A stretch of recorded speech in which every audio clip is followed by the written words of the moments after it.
नमस्कार दोस्तों, मैं आशुतोष डिकोड एग्ज़ाम के इस यूट्यूब प्लेटफॉर्म पे आपका स्वागत करता हूं। दोस्तों, हम लोग अपवाह तंत्र पढ़ रहे थे। इससे पहले, आज के क्लास से पहले हम लोग प्रायद्वीपीय अपवाह तंत्र पढ़े, हिमालयी नदियों के अपवाह तंत्र में हम लोग सिंधु और ब्रह्मपुत्र नदियों को पढ़े। आज हम लोग गंगा नदी तंत्र के विषय में पढ़ेंगे। बड़ी चीज़ यह है कि गंगा नदी तंत्र से जो क्वेश्चन आते हैं, उस उद्गम से लेकर के, संगम से लेकर के, उनके प्रयाग से लेकर के, उनकी सहायक नदियों से लेकर के, तो उसको हम कैसे पढ़ेंगे इसको देख लेते हैं। जैसे गंगा नदी तंत्र यहाँ लिखा गया है, आप इस मैप में देखेंगे तो गंगा नदी का मैदानी क्षेत्र, सहायक नदियाँ, दोआब और संगम हम लोग इस तरीके से इस नक्शे पर पढ़ेंगे। इसके आगे जब हम लोग पढ़ेंगे, हमारी शुरुआत होगी गंगा नदी तंत्र का, तो इनके उद्गम में और उद्गम के साथ ही ये जो प्रयाग हमारे आते हैं, विष्णु प्रयाग, नंद प्रयाग, कर्ण प्रयाग, रुद्र प्रयाग, देव प्रयाग, तो इस प्रयाग से भी क्वेश्चन आते हैं। इसको हम लोग ऐसे पढ़ेंगे। इसके बाद हम लोग पढ़ेंगे ये मैदानी क्षेत्र। फिर उसके बाद हम लोग इस तरीके से अपनी चीज़ों को एक जगह इकट्ठा करके रखेंगे, उसको देखेंगे कि किस तरीके से परीक्षा के लिए ये हमारे इम्पोर्टेंट है। जैसे नदियों का उद्गम, संगम, सहायक नदियाँ, नगर और परियोजना। और इसको इस तरह से पढ़ने के बाद हम लोग हिमालयी नदी तंत्र के तीनों नदियों को एक साथ रखेंगे।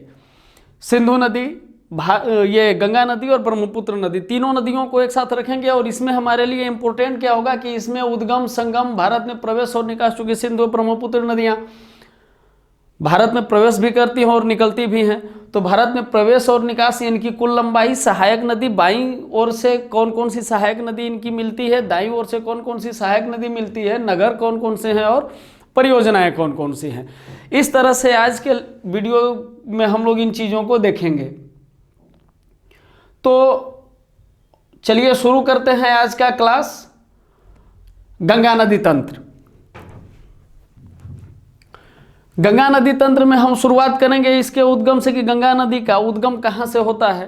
तो गंगा नदी का उद्गम गोमुख के निकट गंगोत्री हिमानी से, उत्तराखंड हिमालय में गंगोत्री ग्लेशियर से गंगा नदी का उद्गम होता है। और ये उद्गम भागीरथी के रूप में होता है।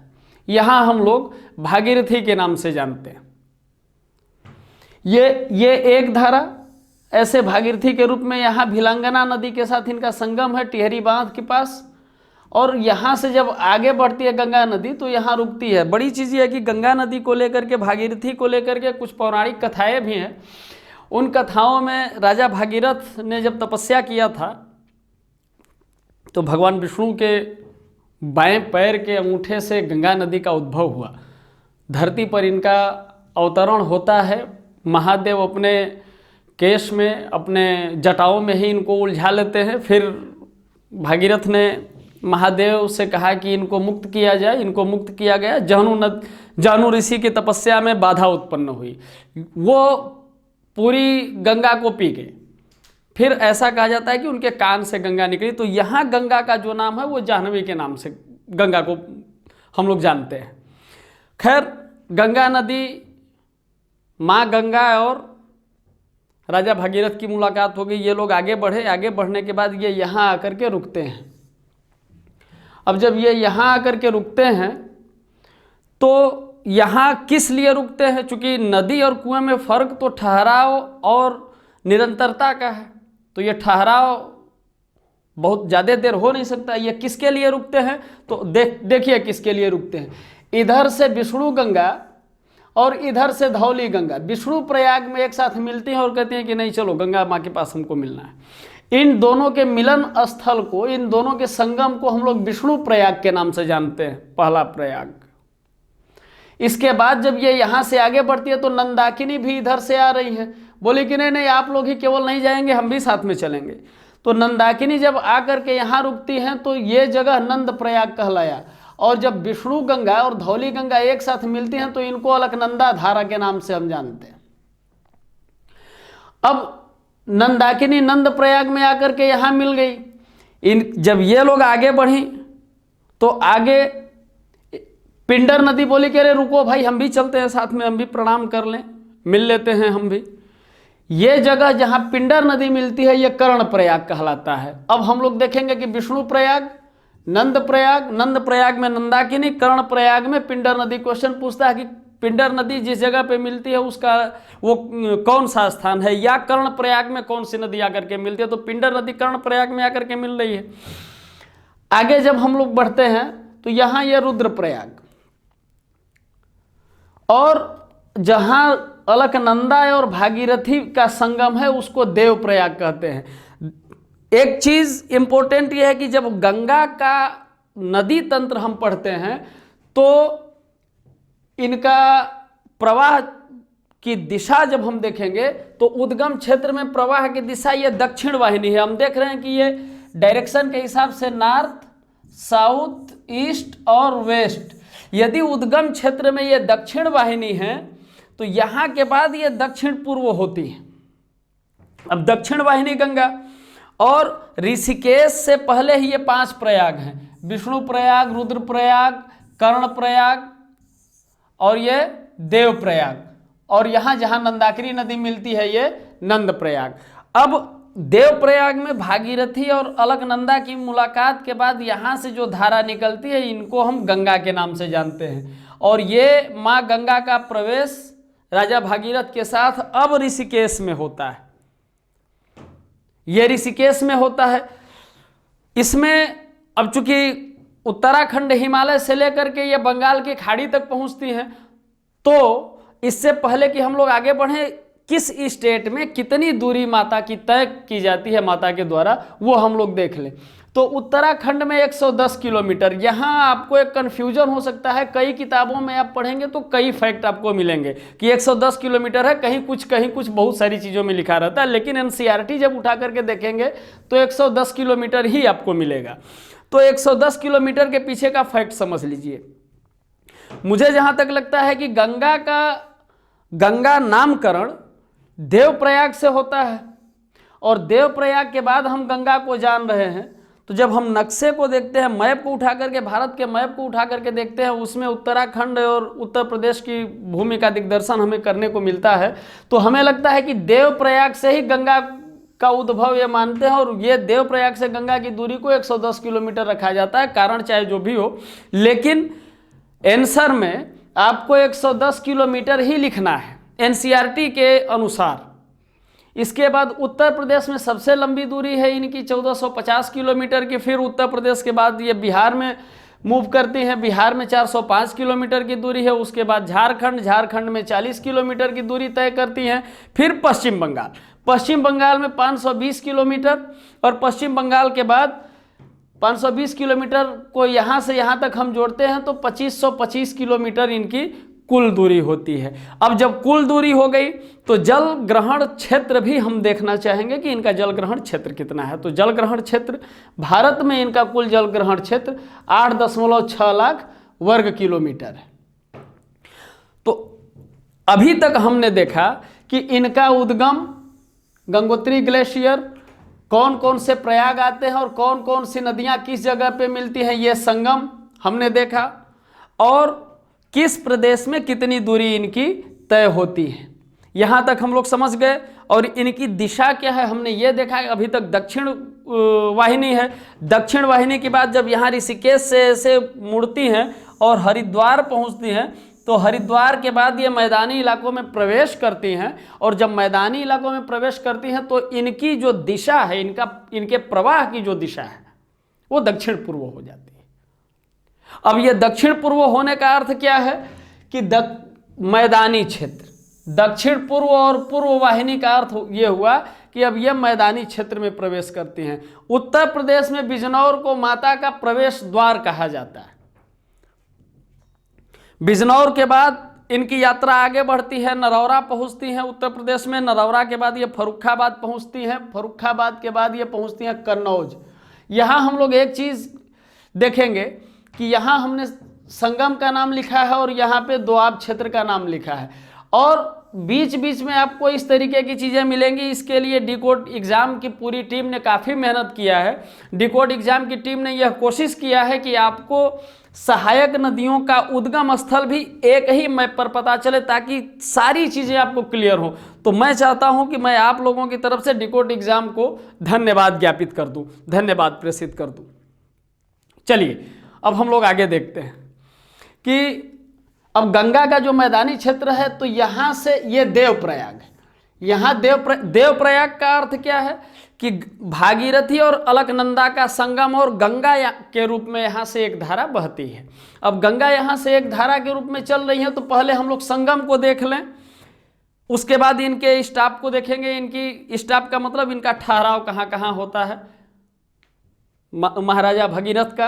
पहले संगम को देखते हैं। यहाँ देवप्रयाग से ये आगे बढ़ती हैं, जब कन्नौज में आती हैं तो इधर से राम गंगा कहते हैं रुको भैया हम भी आते हैं प्रणाम करने के लिए, हमारी भी मुलाकात हो जाए। तो अब अलकनंदा भागीरथी का पहला संगम गंगा और राम गंगा यहाँ आकर के मिलती हैं, ये इनका दूसरा संगम कन्नौज में। तीसरा संगम यहाँ जैसे ही यमुना मैया को पता चला कि नहीं ये तो निकल गई अपनी यात्रा पे, इन्होंने कहा कि अरे रुको रुको हम भी पीछे पीछे आ रहे हैं। इनकी भी गति काफ़ी तेज है। ये बंदर पूछ यमुनोत्री से निकली और अपने साथ साथ अपने सहायक नदियों के साथ साथ यहाँ आकर के प्रयागराज में इन्होंने इनसे मुलाकात किया, हलचल हुआ। अब ये यात्रा आगे बढ़ती है, ठहराव नहीं है, यात्रा आगे बढ़ती है। और ये यात्रा कहाँ पहुँचती है, तो ये यात्रा अब आगे पहुँचेगी वाराणसी, जहां इनकी मुलाकात वरुणा नदी से होती है। वाराणसी के बाद इनकी यात्रा पहुंचती है गाजीपुर। गाजीपुर में इनसे कौन मिलता है, तो इधर से सई नदी और गोमती नदी को जैसे ही पता चलता है कि नहीं माता का अवतरण हो चुका है, वो आ रही है, तो ये पीलीभीत उत्तर प्रदेश से निकल करके कहती हैं कि चलो भैया जल्दी। ये अपने दोस्तों को लेती हैं, सई नदी को, अपनी सहेली को, और आकर के यहाँ गाजीपुर में माता से इनकी मुलाकात होती है। आगे जब बढ़ती हैं, हलचल मची हुई है। शारदा नदी को पता चला, ये मिलाम हिमनद से निकली। मापचाचुंग हिमानी से घाघरा का उद्भव होता है। रुकुमकोट नेपाल से राप्ती का उद्गम होता है। और ये घाघरा के रूप में आकर के मिलती है कहाँ, छपरा के पास। छपरा के पास इनका संगम होता है गंगा नदी में। आगे हम लोग बढ़ते हैं, सोन नदी। सोन नदी अमरकंटक की पहाड़ी से, सोनभद्र से ये निकलती हैं और इनकी मुलाकात माता से कहाँ होती है, पटना में। चूंकि भारत एक सांस्कृतिक देश है और हम लोग माता शब्द का ही संबोधन करते हैं अपने प्रकृति के प्रति आदर देने के लिए। और माँ गंगा का उल्लेख तो हमें पौराणिक कथाओं में मिलता है कि ये कुरु महाराज शांतनु की पत्नी थी और पितामह भीष्म की ये माता थी। तो आगे अब हम लोग बढ़ते हैं।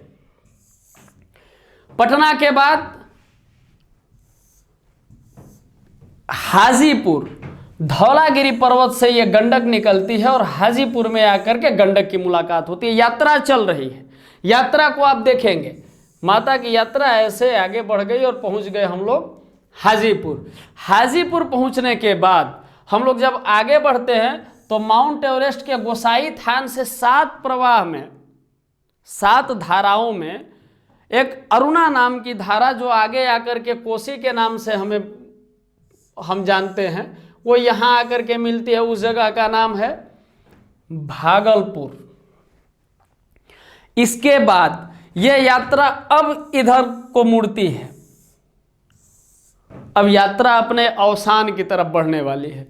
तो दार्जिलिंग की पहाड़ियों से निकली हुई महानंदा यहाँ आकर के इनसे मालदा में मिलती हैं। इसके बाद फरक्का बैराज और हुगली नदी आकर के जो मिलती है, तो यहाँ पे हुगली नदी के साथ दामोदर नदी भी आकर के इनसे मिलती है। उसके बाद ये फरक्का बैराज से रिलेटेड एक फैक्ट आपको याद रखना होगा कि सबसे पहले फरक्का बैराज की परिकल्पना 1853 में आर्थर कॉटन ने किया।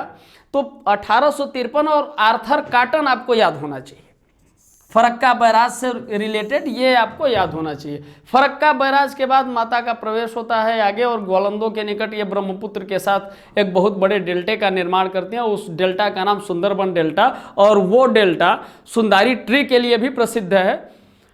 अब जब ये ग्वालंदों पहुंच गई और इनका प्रवेश बंगाल की खाड़ी में हो गया, तो अब हम लोग यात्रा को फिर से देखेंगे।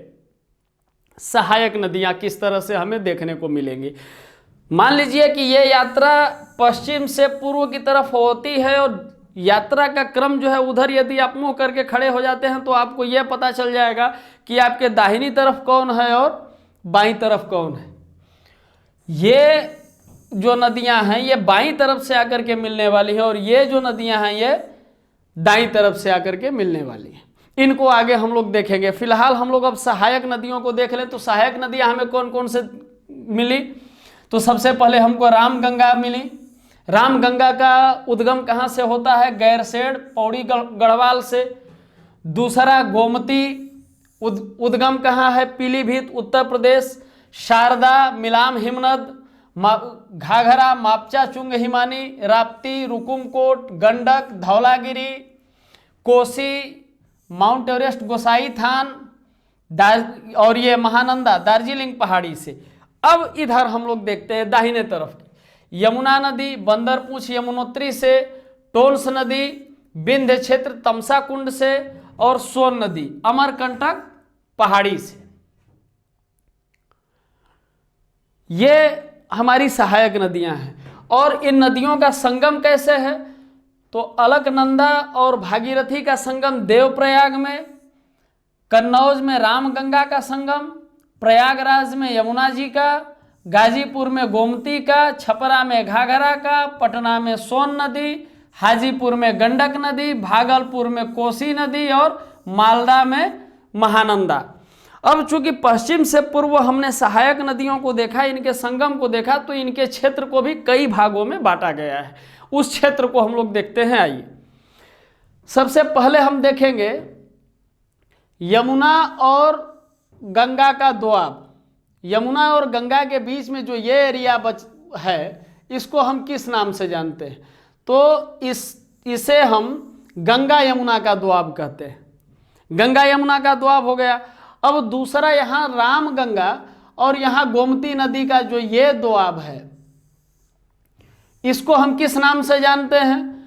तो इसको हम रोहेलखंड का मैदान कहते हैं। इसको रोहेलखंड का मैदान हम लोग कहेंगे।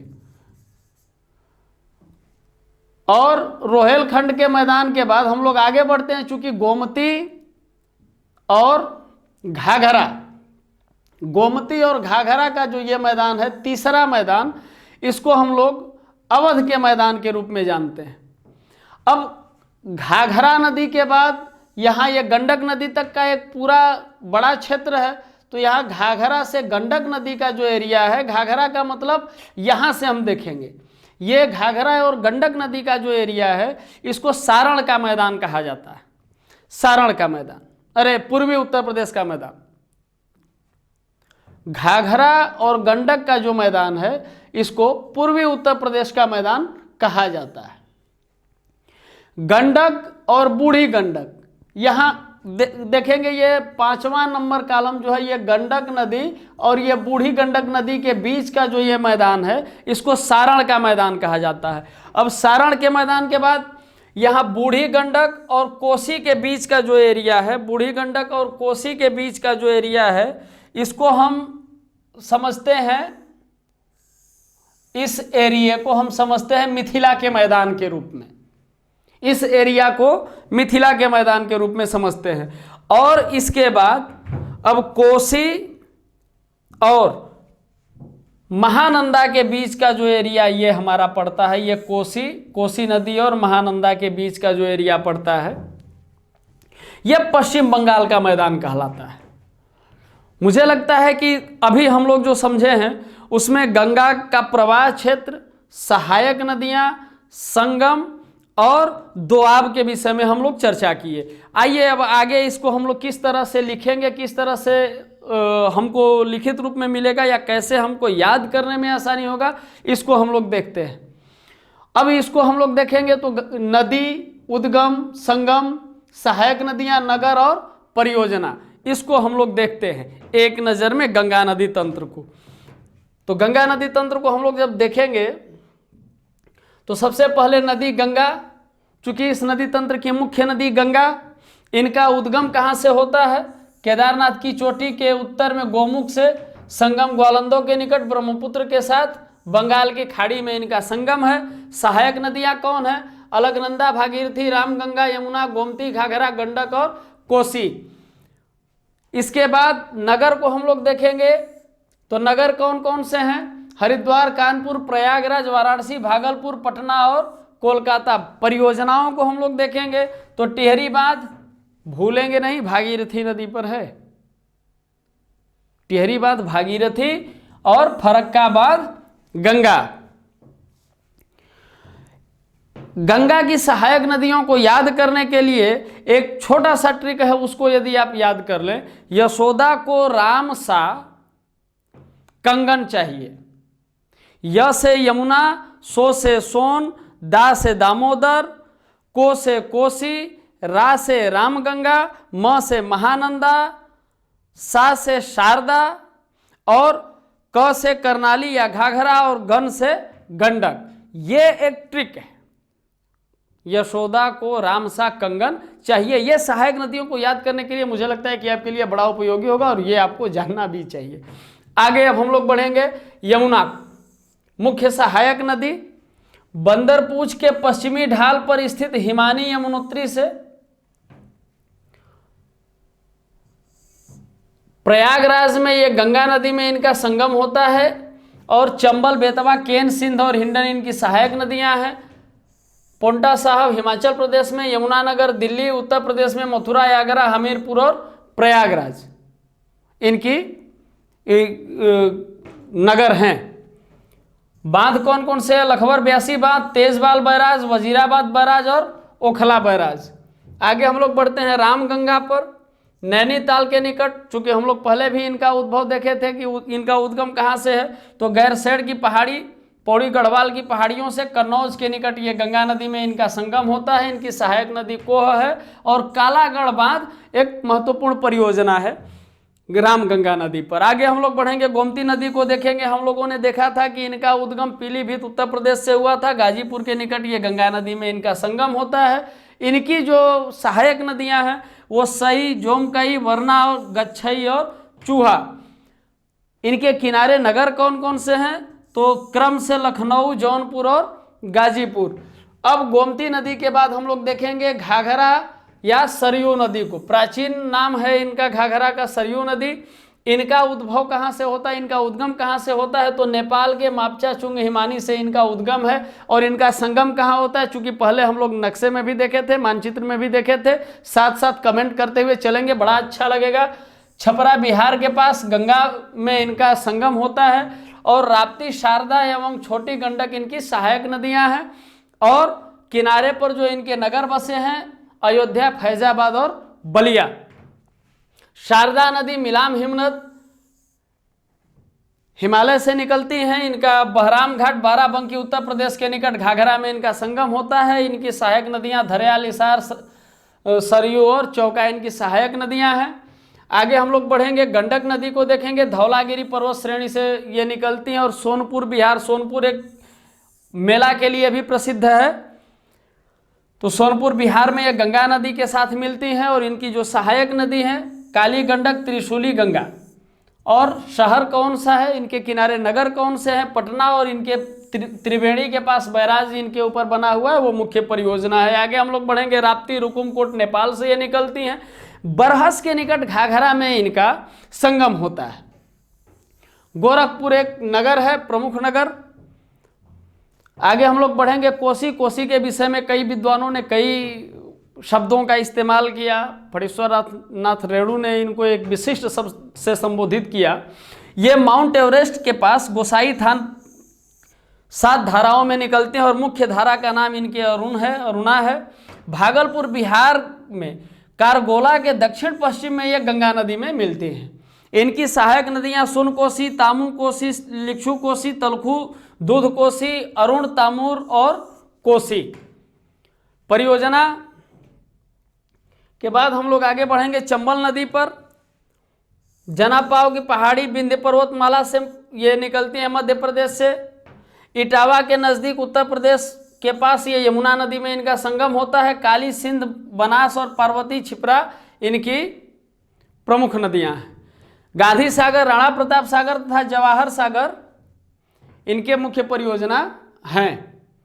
बेतवा, बेतवा नदी उद्गम कुमरा गांव, रायसेन ये रायसेन जनपद है मध्य प्रदेश में, वहाँ से ये विंध्य पर्वतमाला से ये निकलती हैं और हमीरपुर उत्तर प्रदेश के पास यमुना नदी में इनका संगम होता है। धसान बिना इनकी सहायक नदी है। सांची, ओरछा, हमीरपुर ये नगर हैं। माता टीला बांध परियोजना इन पर बनाई गई है। केन नदी कैमूर पहाड़ी सतना जनपद मध्य प्रदेश से निकलती है। बादा में ये चिल्ला के पास यमुना नदी में इनका संगम होता है। नगर जो बसा हुआ है वो बांदा है। तमसा कैमूर पहाड़ी में स्थित ये तमसा कुंड से इसको टोन्स के नाम से भी जानते हैं। और प्रयागराज से आगे ये गंगा नदी में इनका संगम होता है। सोन नदी, स्वर्ण नदी अमरकंटक की पहाड़ी सोनभद्र से ये निकलती हैं और पटना से पूर्व यानी पटना से पहले ही ये गंगा नदी में इनका संगम होता है। रिहंद, उत्तरी कोयल, गोपत, कन्हार इनकी सहायक नदियां हैं। डेहरी में सिंचाई, बरास, बाण सागर बांध इनकी मुख्य परियोजना है सोन नदी पर। करमनाशा एक महत्वपूर्ण नदी है। करमनाशा उत्तर प्रदेश और बिहार के बीच में कदाचित प्राकृतिक सीमाओं का भी निर्माण करती हैं और ये कैमूर श्रृंखला सरोदगढ़ जो कि मिर्जापुर में है, उत्तर प्रदेश में स्थित मिर्जापुर से निकलती हैं ये। और चौसा के पास, चौसा ऐतिहासिक दृष्टिकोण से भी बड़ा महत्वपूर्ण है। इतिहास से भी आप इसको जोड़ते हुए चलिए। चौसा के निकट गंगा नदी में इनका संगम होता है। आगे हम लोग बढ़ेंगे। पुनपुन नदी मध्य प्रदेश के पठारी भाग से निकलती है। पुनपुन नदी का संबंध गौतम बुद्ध के भी जीवन से जुड़ा हुआ है। एक बड़ी महत्वपूर्ण घटना गौतम बुद्ध के जीवन की पुनपुन नदी के किनारे ही हुई थी। और पुनपुन नदी का संगम फतुहा के पास, बिहार में पटना से थोड़ा सा आगे फतुहा, पटना और बख्तियारपुर के बीच में फतुहा जगह है, वहाँ पे ये गंगा नदी में मिलती हैं। और ये इलाका मगध का इलाका कहलाता था प्राचीन समय में। अब आगे हम लोग बढ़ते हैं। दामोदर नदी छोटा नागपुर, पलामू जिला, झारखंड से ये निकलती हैं और फुल्टा के पास हुगली नदी में ये मिलती हैं। और बराकर, कोनार, जमुनिया इनकी सहायक नदियां हैं। नगर हैं धनबाद और दुर्गापुर। परियोजना पचेत हिल, तिलैया, कोनारैयर, बगरमो बांध और मैथान ये परियोजना है दामोदर नदी पर। आगे हम लोग बढ़ेंगे। महानंदा, दार्जिलिंग की पहाड़ी से इनका उद्गम होता है। इनका संगम पश्चिम बंगाल में फरक्का बैराज के पास गंगा नदी में इनका संगम होता है। और ये डिकोड एग्जाम, तो डिकोड एग्जाम को आप नगर के रूप में नहीं लेंगे, बल्कि डिकोड एग्जाम आपको